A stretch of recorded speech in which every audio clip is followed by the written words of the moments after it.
Halo, assalamualaikum warahmatullahi wabarakatuh. Bertemu lagi dengan saya Adinda Afrinda di Adin's Journey. Oke teman-teman sekalian, apa kabar semuanya? Semoga selalu dalam keadaan sehat walafiat. Dan terima kasih buat teman-teman yang udah bergabung di channel saya. Dan buat teman-teman yang baru saja bergabung, jangan lupa support saya dengan cara subscribe, share, like, serta komen ya. Jangan lupa dislike juga boleh bagi teman-teman yang kurang berkenan dengan video saya. Semoga video saya selalu bisa memberikan informasi yang bermanfaat buat teman-teman sekalian gitu. Oke teman-teman sekalian, terima kasih sebelumnya saya ucapkan kepada teman-teman yang udah memfollow saya di Instagram di @adindaafril ya. Terima kasih. Karena di sana sudah mulai banyak yang nanya-nanya, sepertinya juga teman-teman sepertinya punya ketertarikan untuk bekerja di hotel Jepang gitu.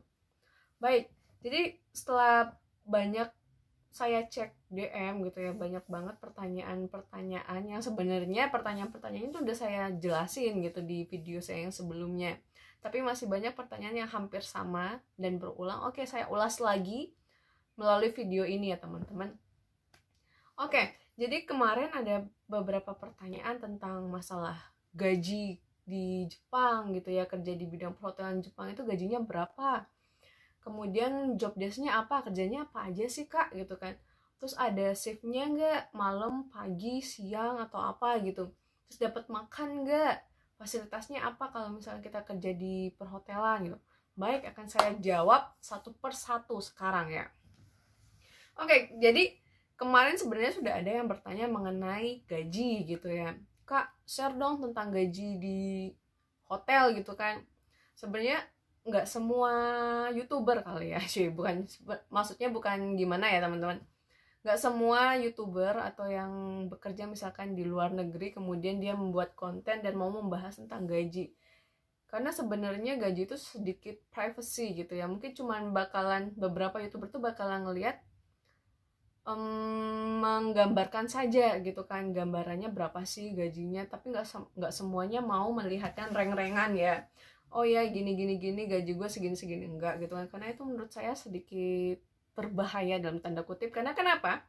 Karena yang nonton video ini juga subscriber saya juga ada orang hotel gitu ya, dan mereka bakalan biasanya kalau saya posting sesuatu video, mereka tuh bakal nanya ini kamu mau load apa, jadi kan nggak enak misalkan gitu. Jadi agar tidak ada salah persepsi atau gimana, mungkin untuk masalah gaji saya akan menjelaskan sedikit gambarannya aja. Dan kebetulan ada salah satu netizen yang menjawab gitu waktu itu. Ada salah seorang teman gitu kan bertanya, nggak tahu siapa namanya, lupa, maaf. Gaji di hotel berapa kak, share dong gitu kan. Terus ada yang jawab gitu, gaji di hotel Jepang itu kisaran 25 juta sampai 35 juta. Wow, itu saya langsung fantastik banget ya gajinya gitu kan. Tapi pada kenyataannya saya nggak mau teman-teman itu berekspektasi tinggi ya teman-teman. Kerja di Jepang gajinya segitu-segitu dari omongan gitu. Jadi kita dudukin dulu nih konsepnya gitu kan teman-teman, biar paham dulu teman-teman kerja dengan visa apa, terus di bagian mana, hotelnya seperti apa gitu. Didudukin dulu nih, paham nggak nih gitu kan. Nah, karena ini menurut pandangan saya dan posisi saya saat ini yang udah di Jepang dan bekerja di bidang perhotelan, maka saya akan nge-share sesuai dengan apa yang saya alami gitu. Oke, untuk perihal gaji sendiri, saya bekerja sebagai kensuse ya, jisuse gitu. Visa saya adalah visa jisuse internship, yaitu magang gitu. Dan magang sendiri itu rules-nya banyak banget teman-teman. Ada rules yang mengikat gitu ya, ada peraturan-peraturan yang mengikat gitu. Dan gaji seorang pemagang itu nggak sama pekerja asli gitu ya, pekerja tetap gitu, orang Jepangnya sendiri gitu. Dan bisa dikatakan pekerjaan sebagai pemagang itu pekerjaan yang paling berat gitu. Jadi kalau misalkan dikatakan itu bisa dikatakan sebagai kuli gitu ya. Ya kita kerja memang paling banyak sendiri gitu kerjanya. Dan untuk masalah gaji ini sendiri, kalau misalkan teman-teman bilang gaji 25 sampai 35 juta, itu udah benernya yang menjawab seperti itu gitu. tapi bukan seorang pemagang. Ya, bisa digarisbawahi ya. Gaji 25 juta sampai 35 juta adalah bukan gaji seorang pemagang seperti saya tentunya gitu. Kenapa saya katakan begitu? Karena tentunya gaji seorang pemagang dengan karyawan tetap itu berbeda, teman-teman. Kalau misalkan teman-teman pergi ke Jepang dengan jalur magang, itu gajinya sama sekali tidak besar ya. Dalam artian setengahnya gitu loh, setengah dari 25 atau sampai 35 atau nggak sampai malah dari setengah gitu. Dan karena ini bidang perhotelan, tentunya teman-teman bisa tahu ya gimana sih resort kalau misalkan di bidang perhotelan itu banyak liburnya juga. Beda cerita kalau misalkan teman-teman kerja di bagian makanan, pengolahan makanan, tentu bisa lebih tinggi gitu ya. Oke, kembali lagi ke bagian bidang perhotelan gitu. Ketika ada yang mengatakan gaji 25 juta sampai 35 juta, saya sedikit mengkerut ya gitu kan, dan senyum-senyum sendiri. Dan ketika itu saya juga melihat konten teman saya juga yang kebetulan teman baik saya ya, cowok gitu kan. Dia juga bikin YouTube, bikin channel YouTube ya, dan membahas tentang gimana pekerjaan di hotel. Kemudian tanpa sengaja saya ngelihat videonya dan ada komen gitu. Dan salah satu komentarnya juga sama, Kak, share dong tentang gaji di perhotelan gitu. Dan lagi-lagi ada yang jawab kisaran 25 sampai 35 juta gitu kan. Itu saya kaget. Tapi sebenarnya saya juga belum sempat ngechat teman saya ini, gimana sih ini ada komentator yang gini-gini gitu kan, belum sempat gitu. Jadi oke, saya bakalan memberitahu ke teman-teman kalau misalkan untuk masalah gaji, kembali lagi seorang pemagang gajinya nggak sampai 25 sampai 35 juta gitu ya. Untuk bisa dipahami lagi bahwa gaji saya pribadi, jujur kalau misalkan dirupiahkan itu kotornya itu sekitar 18 juta ya, kotor ya. Sekitar 14 sampai 15 mang gitu ya. Itu gaji kotor. Kalau dirupiahin itu 18 juta. Nah, untuk gaji bersihnya itu sekitar hampir 9 mang. 9 mang itu sekitar berapa ya? 11 juta atau 12 jutaan ya, teman-teman, gaji bersihnya. Jadi itu gaji bersih 12 juta itu udah potongan-potongan dari potongan tempat tinggal, kemudian listrik, kemudian makan dan lain sebagainya, asuransi kesehatan dan lain sebagainya ya teman-teman, udah dipotong bersih. Jadi kalau misalkan ada yang bilang gajinya 25 juta Kak, itu sepertinya itu bukan visa magang teman-teman, tapi visa kerja gitu ya. Jadi buat teman-teman yang visa kerja itu bisa mendapatkan gaji 25 sampai 35. Tapi gaji 25 sampai 35 itu di bidang apa dulu? Di perhotelannya kerjanya ngapain gitu. Tentunya bukan housekeeping, tapi kerjanya sebagai resepsionis gitu ya, di bagian administrasi tentunya gitu. Nah, untuk kerja housekeeping ini kan cuma sebentar sebenarnya ya. Kalau misalkan karyawan tetap itu dari jam 8:30 sampai jam 2 siang mungkin, kemudian ganti shift lagi ya. Tapi karena kita pemagang, kita tuh kerjanya 7,5 jam. Jadi 7,5 jam gajinya segitu ya teman-teman. Beda lagi kalau misalkan kerja total sampai 7,5 jam sehari, tentunya bisa ya. 25 sampai 35 mungkin bisa. Tapi kalau aslinya kerja di Jepang itu dari jam 8:30 sampai jam 3. Itu udah paling lama ya. Karena bagian room attendant doang, bagian housekeeping doang, bagian makeup kamar. Tapi tentunya kalau misalkan kerjanya sebagai pemagang seperti saya, itu nggak cuma kerja di kamar, tapi juga di bagian seluruhnya ya, seluruh hotel gitu. Dan juga di bagian dapur, kemudian juga di bagian restoran. Jadi semua pekerjaan kita handle gitu. Next lagi, kembali lagi. Kalau misalkan udah clear ya untuk masalah gaji gitu ya. Gajinya nggak sampai 25 sampai 35 gitu. Kalau yang 25 sampai 35 itu tergantung hotelnya bintang berapa, dan ya beda sekali karena saya bintangnya hotel bintang 3 ya teman-teman. Baru mau masuk ke bintang 4 kayaknya, preparing ke beralih ke bintang 4 gitu. Oke, kelar ya untuk masalah gaji. Dan selanjutnya kembali lagi, untuk fasilitas pemagang seperti saya yang pemagang Indonesia ini, fasilitasnya adalah tentunya adalah tempat tinggal, kemudian ada sepeda yang jadi difasilitasi dari kantor. Sepeda ini gunanya untuk pergi kerja gitu. dan untuk pergi belanja atau mungkin teman-teman mau main atau gimana yang masih daerahnya sekitaran hotel gitu.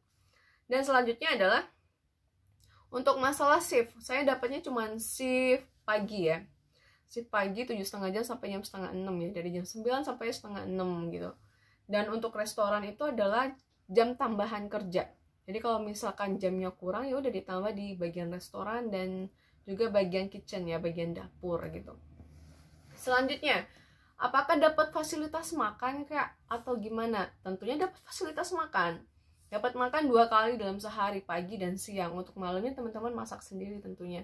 Dan itu juga ada potongan makan ya dari gaji itu. Makanya gaji teman-teman bakalan dipotong karena adanya makan dari kantor. Sebenarnya sayang sih Motena ya. Karena kenapa saya bilang sayang? Karena kadang makanannya nggak sesuai dengan lidah, ujung-ujungnya mubazir gitu. Oke, selanjutnya untuk masalah cuti ya, biasanya teman-teman yang ditanya adalah cutinya gitu. Untuk cuti sendiri, dalam 1 bulan itu dapat jatah libur 7 hari. 7 hari ini nggak semua bisa di request ya teman-teman. 7 hari itu nggak bisa di request. Kenapa? Karena kita bekerja di sektor perhotelan, dimana kita pemagang, kita itu tenaganya dibutuhkan gitu. Jadi kita nggak sama dengan orang Jepang yang bisa request libur. Gue mau liburnya di hari Sabtu, Minggu, nah itu nggak bisa. Gue pengen liburnya dari Kamis, itu juga nggak bisa gitu. Jadi teman-teman menerima waktu libur itu ya dari perusahaan gitu. Dan liburnya itu setiap bulan itu berbeda. Kadang bulan ini dapatnya Senin, Jumat, Sabtu, terus dapat Minggu dalam sebulan gitu ya. Terus besoknya lagi beda lagi gitu kan. Ada yang Rabu duluan, ada yang Senin duluan, dan lain sebagainya.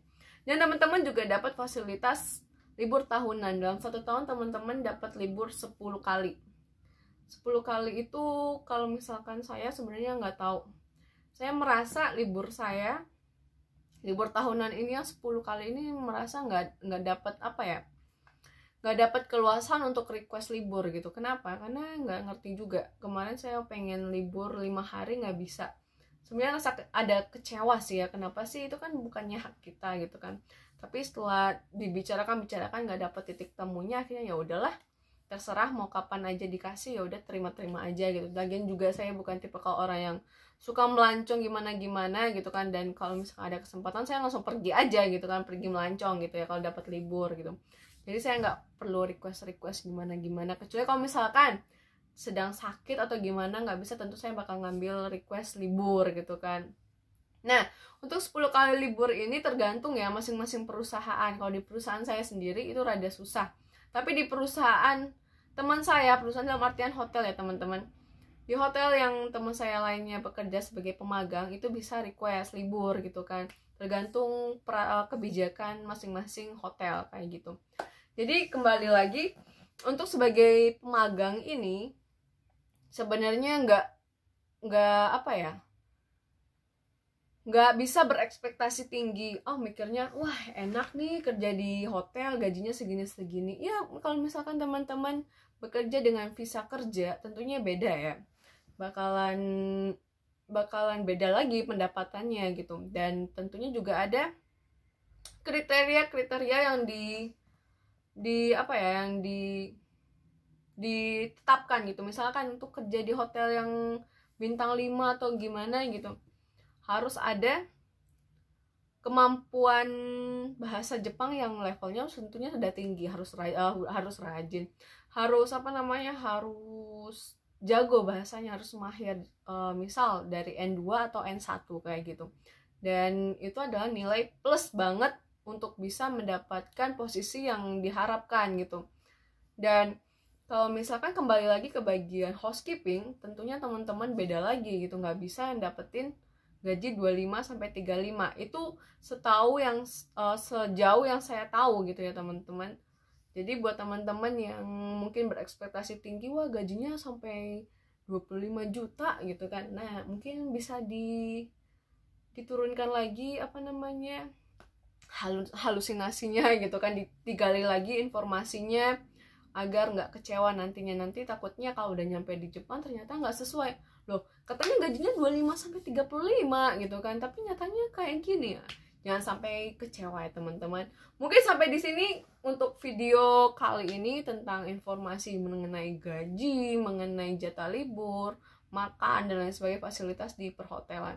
Jadi untuk video selanjutnya mungkin saya bakalan jawab dari pertanyaan-pertanyaan teman-teman sekalian. Oke, semoga informasi ini bermanfaat. Mohon maaf kalau misalkan ngomongnya kecepatan atau gimana. Dan kalau misalnya ada pertanyaan lagi bisa ngechat saya melalui DM Instastory, DM Instagram. Oke, terima kasih. Wassalamualaikum warahmatullahi wabarakatuh.